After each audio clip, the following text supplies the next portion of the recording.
La primera pregunta de mi hijo no fue sobre mi dolor. Ni siquiera fue si yo estaba bien. Acostado en esa cama de hospital, con un dolor agudo que me partía la espalda, lo vi acercarse.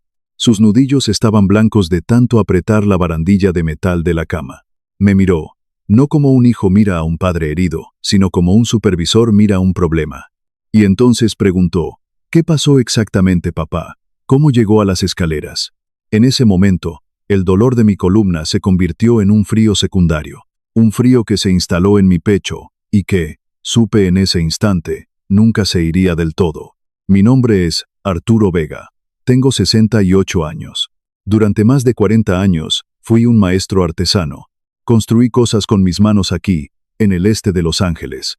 No soy un hombre de muchas palabras. Mi esposa, que en paz descanse, decía que yo hablaba con madera y piedra. Tenía razón. Esta casa, cada viga, cada ladrillo, es una conversación que he tenido durante 40 años. La construí en 1982, en un terreno que compré con los ahorros de una década. Puse los cimientos con mi compadre Héctor y mi hermano, que vino desde San Diego para ayudar. Conozco el crujido de cada tabla del piso. Sé cómo la luz de la mañana entra por la ventana de la sala y hace brillar el polvo en el aire. Esta casa es mi lenguaje. Es la única forma en que siempre supe decir te quiero. Cuando Diego nació, le construí una cuna de roble macizo. Cuando cumplió 5, una estantería en forma de cohete. Cuando se casó con Isabela, les hice el marco de la cama como regalo de bodas. Nunca fui bueno para los abrazos ni para las palabras suaves, pero siempre estuve ahí. Siempre. Ahora, mi vida es más tranquila. Mis días giran en torno a mi taller en el patio trasero y a mi nieto, Mateo. Mateo tiene 2 años. Es la luz de esta casa. Desde que Diego e Isabela volvieron a trabajar a tiempo completo, yo lo cuido. Todas las mañanas, Diego llega a las 7, me entrega a Mateo, a veces dormido, a veces con los ojos muy abiertos, listo para explorar el mundo. Y por las siguientes 8 horas, el mundo somos él y yo. Le enseño las herramientas de mi taller, nombrando cada una. Le muestro las vetas en un trozo de cedro, explicándole que cada línea cuenta una historia. Él no entiende las palabras, pero entiende el tono. Entiende la solidez de mis manos sobre las suyas. En esos momentos, con el olor a aserrín en el aire y el peso tibio de mi nieto en mis brazos, siento una paz que el dinero no puede comprar. Es una paz ganada. Pero esa paz empezó a romperse hace unos 8 meses. Diego e Isabela se mudaron a la casa. Se suponía que era temporal, 3, quizás 4 meses, hasta que pudieran arreglar sus finanzas. El contrato de su apartamento había terminado, y según Diego, estaban un poco apretados. No hice preguntas. Es mi hijo. Esta es su casa. Pero los meses pasaron. 4 se convirtieron en 6. 6 en 8. Nadie hablaba de mudarse. Empecé a notar cosas pequeñas. Conversaciones en susurros en la cocina que se detenían en seco cuando yo entraba en la habitación. Una noche, encontré a Isabela en la sala, de pie, en silencio. Sostenía su teléfono, no como si estuviera leyendo un mensaje, sino como si estuviera midiendo la habitación con él, tomando fotos. Cuando me vio, bajó el teléfono rápidamente, con una sonrisa que no le llegaba a los ojos. Solo le mandaba unas fotos a mi hermana, dijo. Le encanta el diseño de interiores. Le contaba del buen trabajo que hiciste aquí. Asentí. No dije nada, pero sentí algo. Esa misma sensación que tengo cuando una pieza de madera parece sólida por fuera, pero por dentro sé que tiene una grieta. Unas semanas después, estaban en la mesa de la cocina. Diego tenía un cuaderno con columnas de números. Isabela tenía su laptop abierta en una página de bienes raíces. Cuando entré, ella cerró la laptop de un golpe tan rápido que casi tira su vaso de agua. Cosas de la casa, dijo Diego, doblando el cuaderno por la mitad. Aburrido. Yo sé lo que valen las casas en este barrio ahora. Sé cómo los extraños pasan en sus coches caros, mirando nuestras casas como si fueran minas de oro. Esta casa, que construí por casi nada, ahora vale más de $1,500,000. Una cifra que es difícil de ignorar, supongo. Especialmente cuando estás ahogado en deudas. Yo ya les había ayudado. A lo largo de los últimos años, les había dado un total de $47,000. Nunca lo llamé un préstamo. Siempre dije que era para la familia. Mantenía un registro en un viejo cuaderno. no para echárselos en cara, sino por orden. Un hombre debe saber dónde está su dinero. $47,000. Y ahora vivían en mi casa, sin pagar alquiler, mientras yo cuidaba a su hijo gratis. Y aún así, susurraban en las esquinas y medían mis paredes con sus teléfonos. La grieta en la madera se estaba haciendo más grande. Llegó ese sábado por la tarde. El aire estaba tibio, con esa luz dorada de California que hace que todo parezca posible. Yo había estado en mi taller, lijando un pequeño baúl de juguete para Mateo. Entré a la casa alrededor de las 2:30. El partido de fútbol estaba en la televisión. Diego estaba tumbado en el sofá, medio dormido, con una bolsa de papitas abierta en la mesita de café. ¿Isabela?, pregunté. Arriba, arreglándose, murmuró sin apartar la vista de la pantalla. Y Mateo, jugando en la esquina, dijo, señalando vagamente con la mano. Está bien. Miré hacia la esquina que había señalado. La alfombra de juegos estaba allí, los bloques de construcción, desparramados, un conejo de peluche, de lado, pero Mateo no estaba. Entonces lo oí. Un pequeño golpe suave. El sonido de una mano de niño contra la madera. Me giré hacia la escalera. Mateo estaba en el tercer escalón. Se había levantado, usando la barandilla, algo que debió aprender a hacer en la última semana, sin que nadie me lo dijera. Estaba inclinado hacia adelante, y su pequeño cuerpo ya había pasado el punto de equilibrio. La puerta de seguridad, la que siempre debía estar cerrada con pestillo, estaba completamente abierta. Diego, empecé a decir, pero mis piernas ya se estaban moviendo. Tengo 68 años. Mis rodillas no son lo que eran. Pero el cuerpo de un abuelo no piensa en la artritis cuando su nieto está a punto de caer. No corrí, no sé qué hice. Cubrí la distancia. Envolví a Mateo con mis brazos justo cuando su equilibrio cedió. Su pequeño cuerpo se lanzó hacia adelante, y lo atrapé, apretándolo contra mi pecho. Pero el impulso, mi propio ángulo, nos llevó de lado. Golpeé el poste de la base de la escalera con la parte baja de mi espalda. Con fuerza. Hubo un crujido, un sonido sordo y terrible. No fue la madera, fui yo. El dolor fue instantáneo y total. No era agudo, como un corte. Era una explosión blanca y caliente que irradiaba desde mi columna hacia todas las direcciones. Por un segundo, no supe dónde estaban mis piernas. Estaba en el suelo. Mateo estaba en mis brazos, llorando, no de dolor, sino de susto. Su carita estaba presionada contra mi hombro, todo su cuerpo temblando con sollozos silenciosos. «¿Estás bien?», le dije. Mi voz salió firme, lo cual me sorprendió. «¿Estás bien, campeón? Te tengo». Mis piernas no respondían. Oí a Diego levantarse del sofá de un salto. Luego apareció en el umbral de la sala, e Isabela estaba en las escaleras, arriba de nosotros. ¿Qué pasó? La voz de Diego era aguda, llena de adrenalina. Cruzó la habitación y me quitó a Mateo de los brazos. Mi nieto gritó más fuerte al ser movido. «Está bien», dije de nuevo desde el suelo. La puerta estaba abierta. Llegó al tercer escalón. Isabela bajó el resto de las escaleras y tomó a Mateo. Empezó a hacer esos sonidos suaves y tranquilizadores que las mujeres hacen mejor que los hombres. El llanto de Mateo empezó a calmarse. «¿Alguien puede ayudarme a levantarme?», dije. Diego me miró desde arriba. Y por un instante, vi algo en su cara. Casi reconocimiento. Casi la comprensión de lo que acababa de pasar y lo que había costado. Pero desapareció tan rápido como llegó. «¿Qué hiciste, papá?», dijo. «¿Cómo dejaste que llegara a las escaleras?». El dolor en mi espalda se intensificó tanto que mi visión se volvió blanca en los bordes. Apoyé las manos en el suelo e intenté levantarme. «No pude, Diego», dije, manteniendo la voz nivelada con cada gramo de disciplina que tenía. «No puedo levantarme. Necesito que llames al 911. Isabela me miró entonces. Realmente me miró por primera vez. Algo cambió en su expresión. Le pasó a Mateo a Diego y se arrodilló a mi lado. «Arturo», dijo, «¿puedes sentir las piernas?». «Puedo sentirlas», dije, «pero no puedo hacer que funcionen». Se levantó y sacó su teléfono. La oí hablar con la operadora, tranquila, clara, eficiente. Se lo reconozco. Yacía en el suelo de mi propia sala.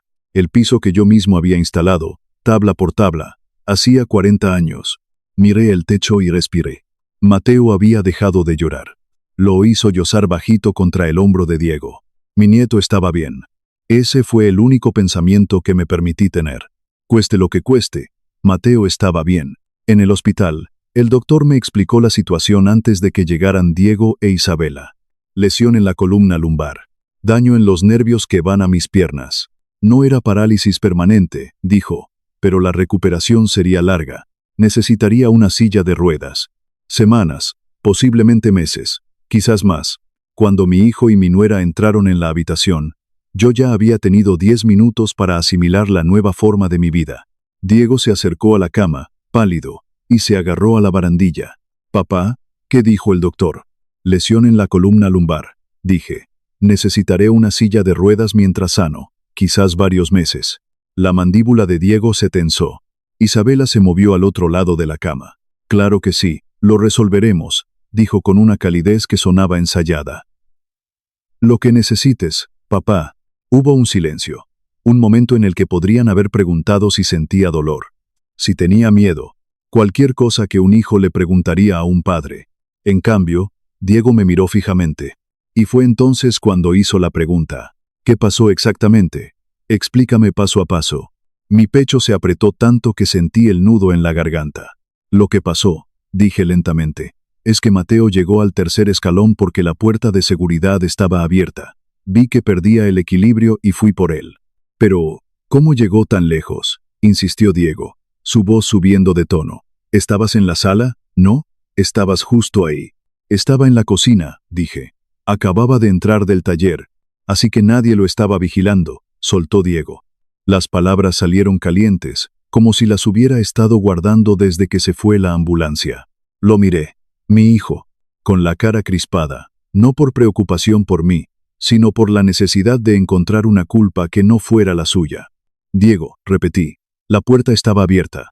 Creí que la había cerrado», dijo. «Siempre la cierro». La voz de Isabela intervino, suave y resbaladiza. «Nadie está culpando a nadie», dijo, en el tono de alguien que está culpando absolutamente a alguien. «Solo queremos entender para que no vuelva a pasar». Y honestamente, Arturo, hizo una pausa, inclinando la cabeza. «Si nos hubieras gritado a uno de nosotros en lugar de intentar moverte tan rápido».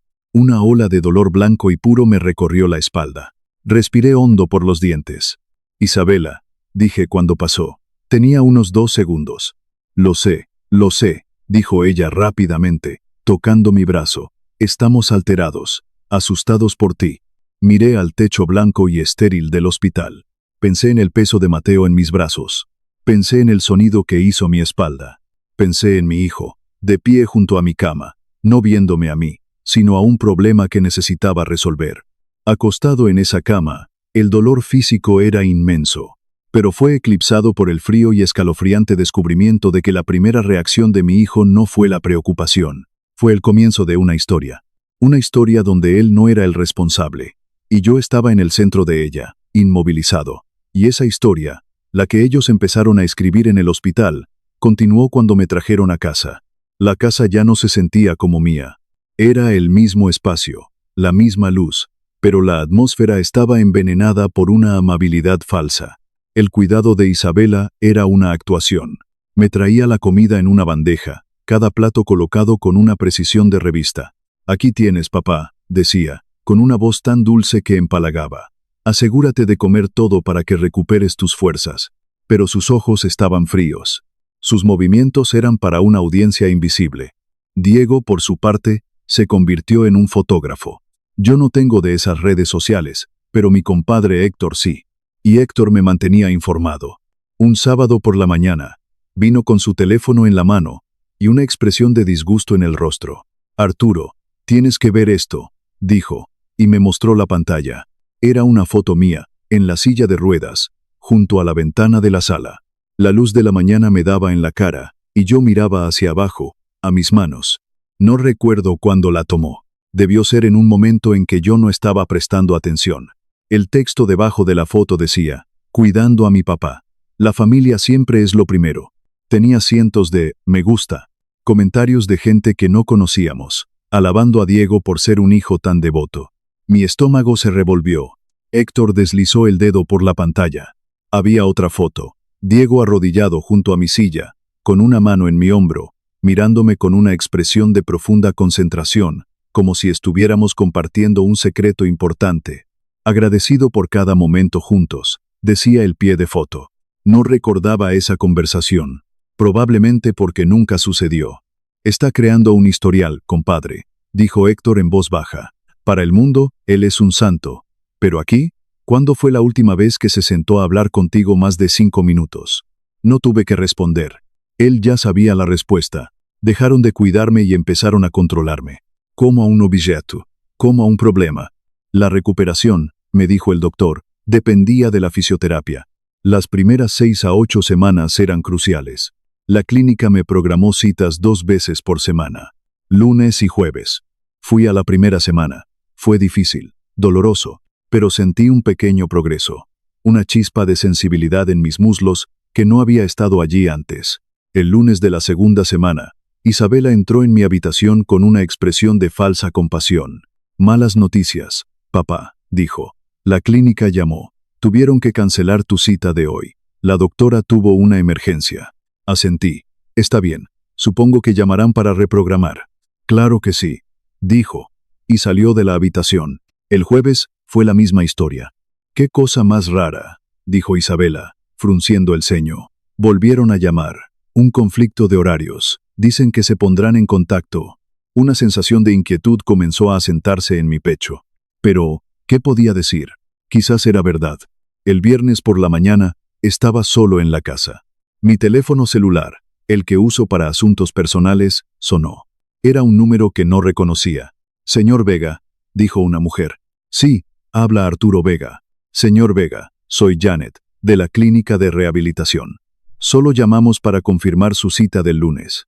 Nos extrañó que no viniera a sus 2 últimas citas. Intentamos llamar a su casa, pero la persona que respondió nos dijo que usted ya no vendría. Mi mano se apretó alrededor del teléfono. El aire se volvió denso en mis pulmones. La persona que respondió, pregunté, manteniendo la voz firme. Sí, una mujer.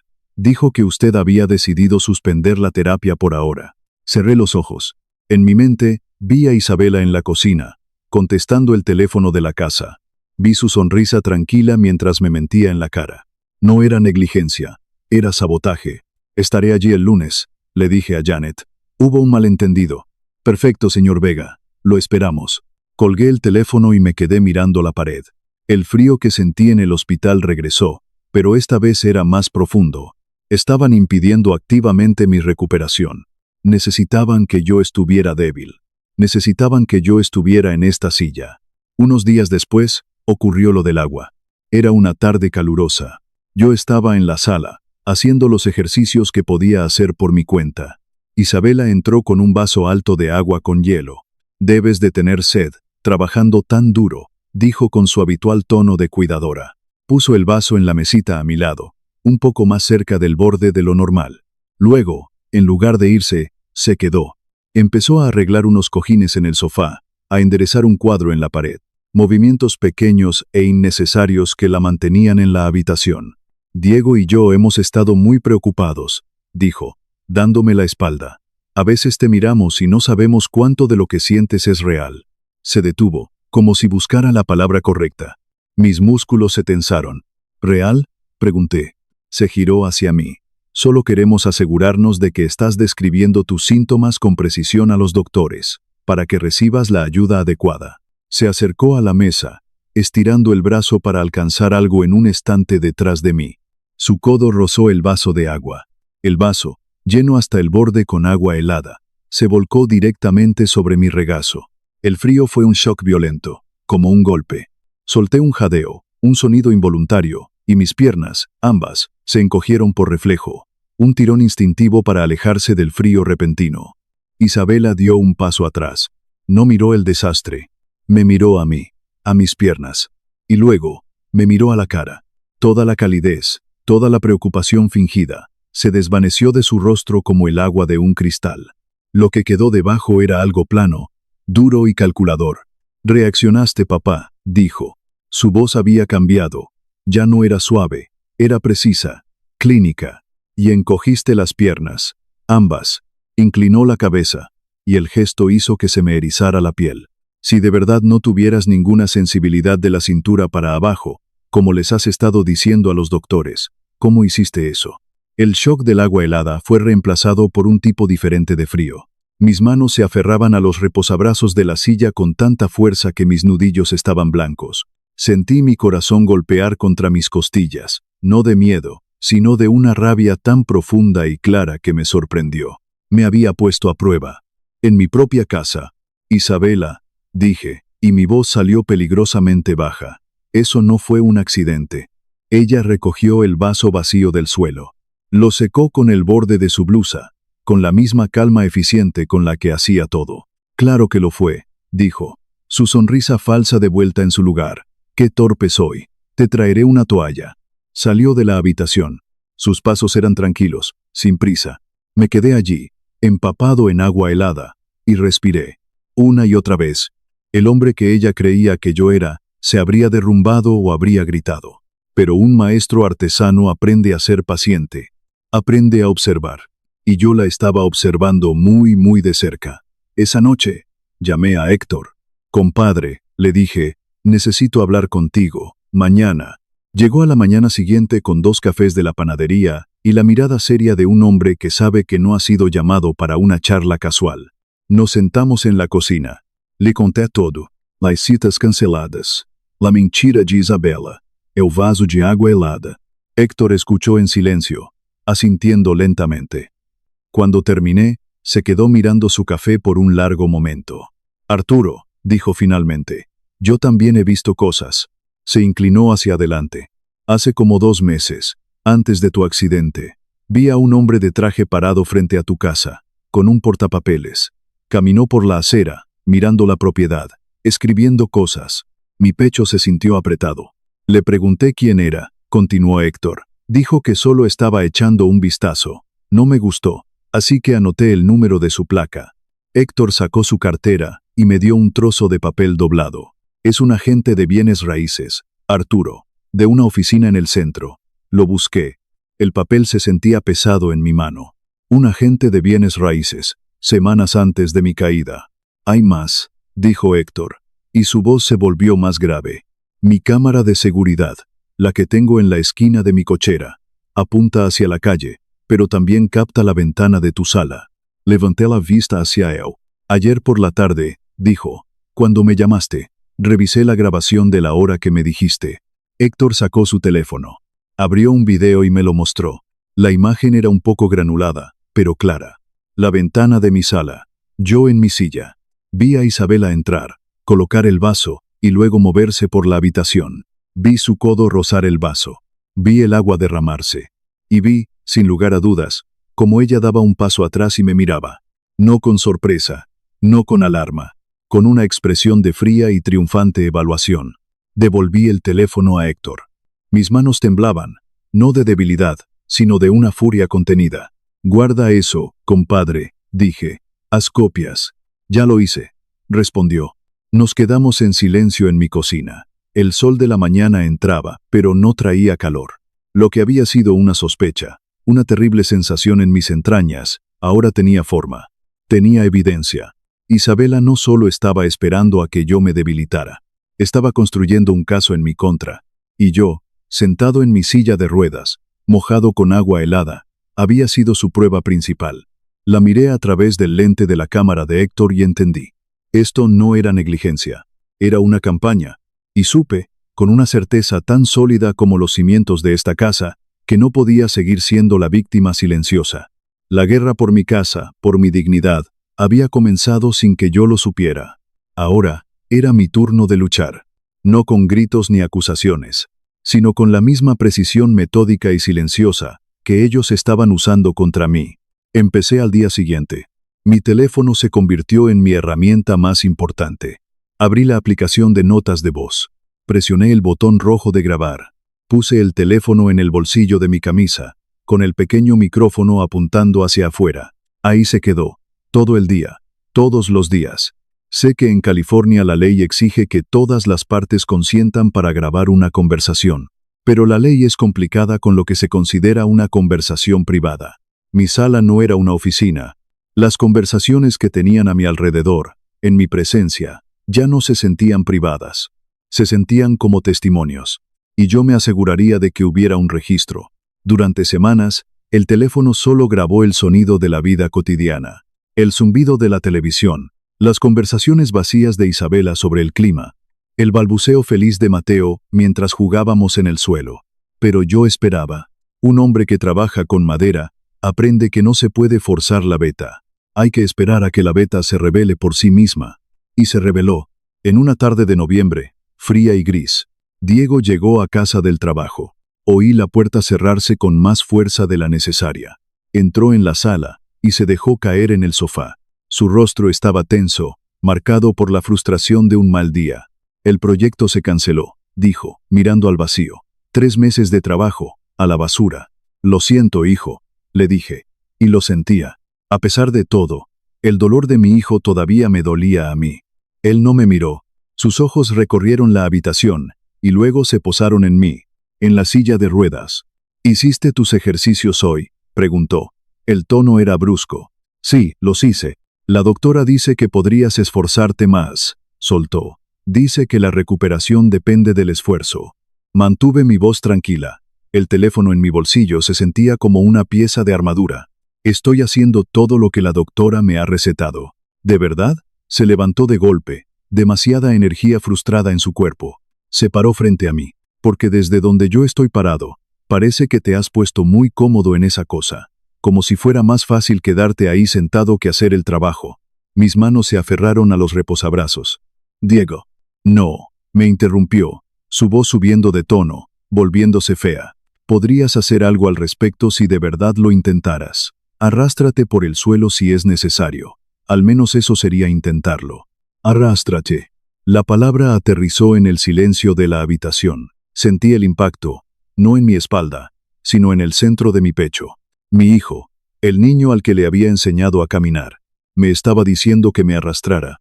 No di nada, solo lo miré, mientras el pequeño micrófono en mi bolsillo lo capturaba todo. El sonido de mi corazón rompiéndose. Diego vio algo en mi cara. La vergüenza finalmente lo alcanzó. Voy a cambiarme, murmuró, y salió de la habitación. Saqué el teléfono, detuve la grabación, la guardé con la etiqueta. Noviembre, martes. Era la pieza de evidencia más cruel que tenía. La pieza final del rompecabezas llegó una noche, pasada la medianoche. El dolor en mi espalda me despertó, como solía hacerlo. Estaba sentado en la oscuridad de mi habitación en la planta baja, respirando lentamente. Entonces oí voces. Venían del techo, del dormitorio de Diego e Isabela, directamente encima del mío.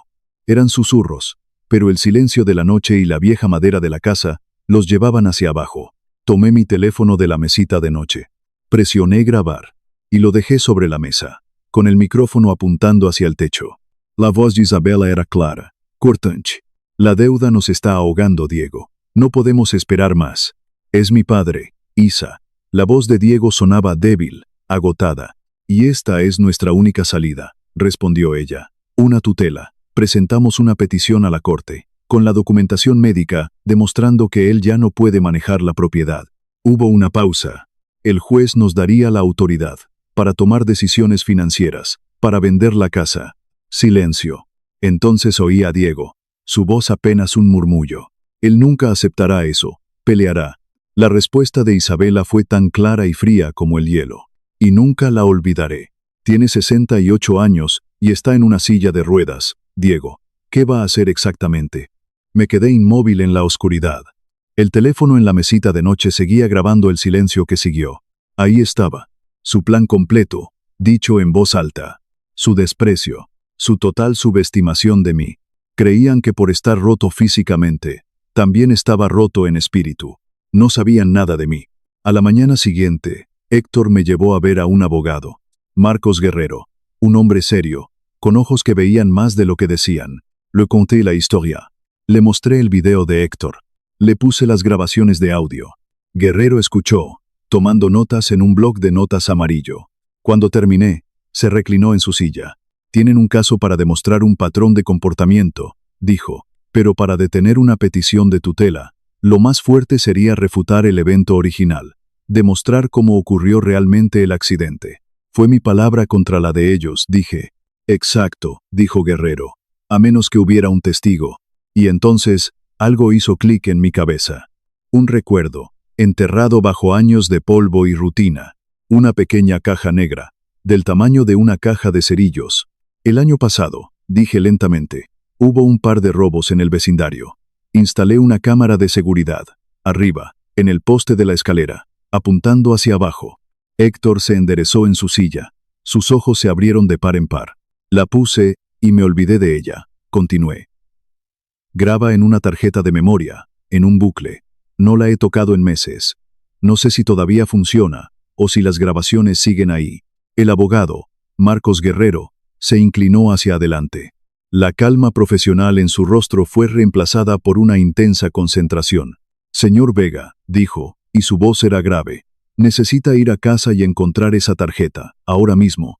Héctor casi rompe el límite de velocidad de vuelta a casa. Entramos, y él subió las escaleras de 2 en 2. Yo esperé abajo, mi corazón latiendo con una mezcla de esperanza y miedo. Está aquí, gritó Héctor desde arriba. Arturo, todavía está aquí. Bajó con la pequeña cámara negra en la palma de su mano como si fuera un diamante. Con manos temblorosas, sacó la diminuta tarjeta de memoria. Sacó su laptop, la puso en la mesa de la cocina e insertó la tarjeta. Esperamos. Una carpeta de archivos apareció en la pantalla. Fechas. Héctor se desplazó hacia abajo, mes tras mes. Septiembre. Ahí estaba. El día del accidente. Hizo clic en el archivo. El video se abrió. La imagen era perfectamente clara, desde un ángulo alto. Mostraba la base de las escaleras y una parte de la sala. Vimos a Diego levantarse del sofá y caminar hacia la cocina. Vimos cómo su pierna rozaba la puerta de seguridad, dejándola abierta, sin el pestillo puesto. Lo vimos volver al sofá, sacar su teléfono y perderse en la pantalla. Vimos al pequeño Mateo gatear hacia la escalera abierta. Y luego, aparecí yo, entrando desde la cocina. Mi cabeza se levanta de golpe. Mi cuerpo se lanza hacia adelante. 4 segundos. Eso es todo lo que tardó. 4 segundos desde el momento en que vi el peligro hasta que tuve a mi nieto en mis brazos. La verdad, irrefutable, grabada en silencio todo este tiempo. Héctor cerró la laptop lentamente. Me miró, y sus ojos estaban llenos de lágrimas. Lo tienes, compadre, dijo con la voz ronca. Ahora los tienes. Tenerlos no significaba atacar. Significaba construir una defensa. Con el abogado, Marcos Guerrero, trazamos un plan, no para castigarlos, sino para proteger mi legado, para proteger a Mateo. La primera y más importante pieza fue un fideicomiso en vida revocable, un documento legal, sólido como una roca. Puse la casa y todos mis ahorros dentro del fideicomiso. Mientras yo viva, sigo siendo el administrador, controlo todo. Pero si quedo incapacitado, o cuando muera, el control no pasa a mi hijo, pasa a un sucesor. Nombré a Héctor, mi compadre, el único hombre en quien confiaba plenamente, y el único beneficiario de todo, el que heredaría la casa y el dinero cuando cumpliera 25 años, era mi nieto, Mateo. Diego e Isabela quedaban completamente fuera, legalmente, irrevocablemente. Firmé los papeles en la oficina de Guerrero. Mi mano no tembló, sentí el peso de la pluma, la finalidad de la tinta. No era un acto de ira. Era un acto de amor por el niño inocente atrapado en medio de la codicia de sus padres. Era la armadura final. Mientras yo construía mis defensas, las grietas en su historia comenzaron a aparecer por sí solas. Llamé a mis hermanos. Les conté una versión resumida de la verdad. No necesité darles todos los detalles. Ellos me conocen a Diego. Mi hermana, Leire, que nunca confió en Isabela, empezó a hacer llamadas. Mi hermano, Jacobo, le envió un mensaje a Diego. Preguntas sencillas.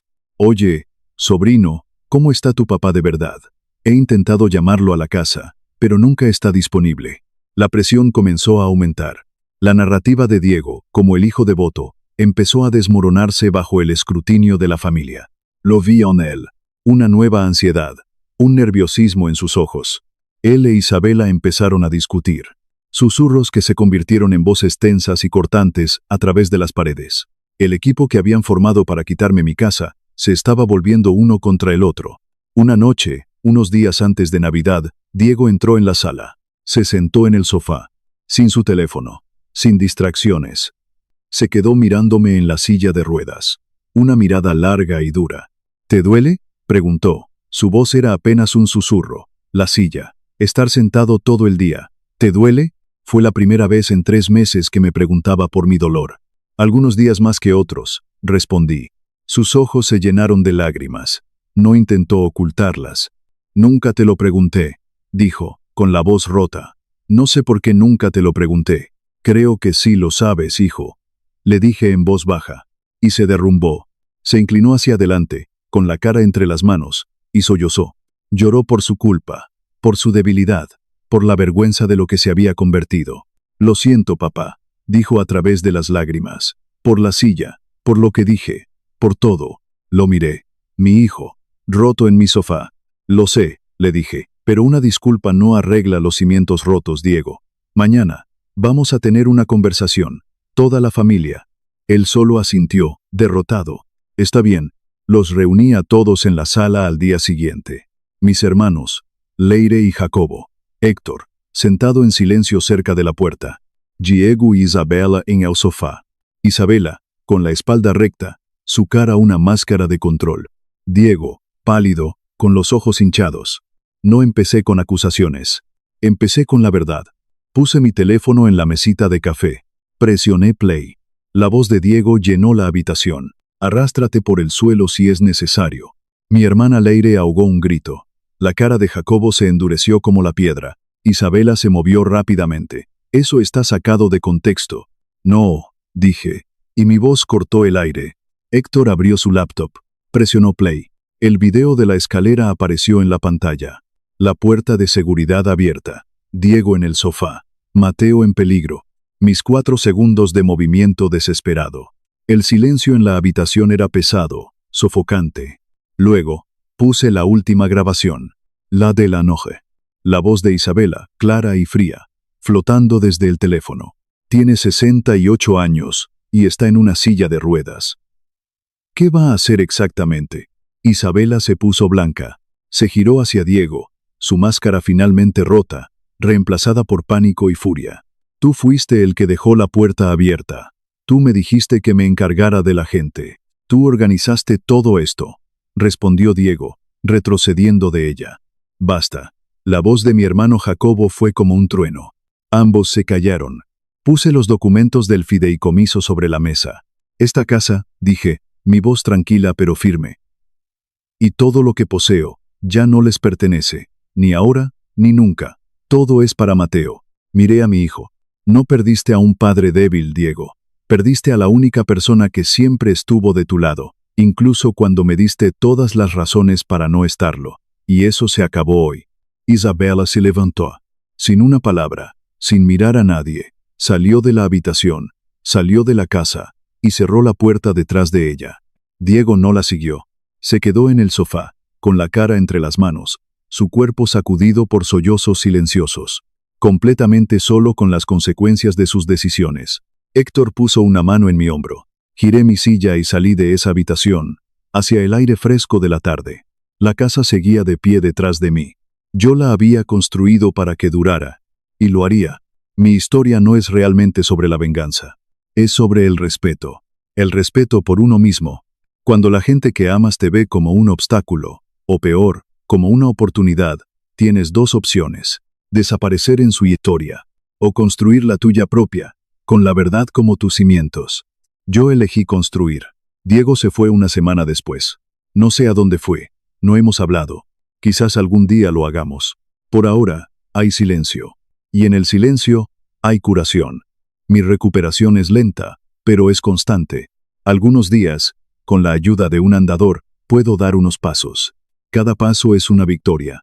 Mateo sigue siendo la luz de esta casa. Ahora lo cuido no por obligación, sino por pura alegría. Le estoy enseñando a construir cosas con sus manos, a entender que el verdadero valor no está en lo que puedes vender, sino en lo que creas, en lo que proteges.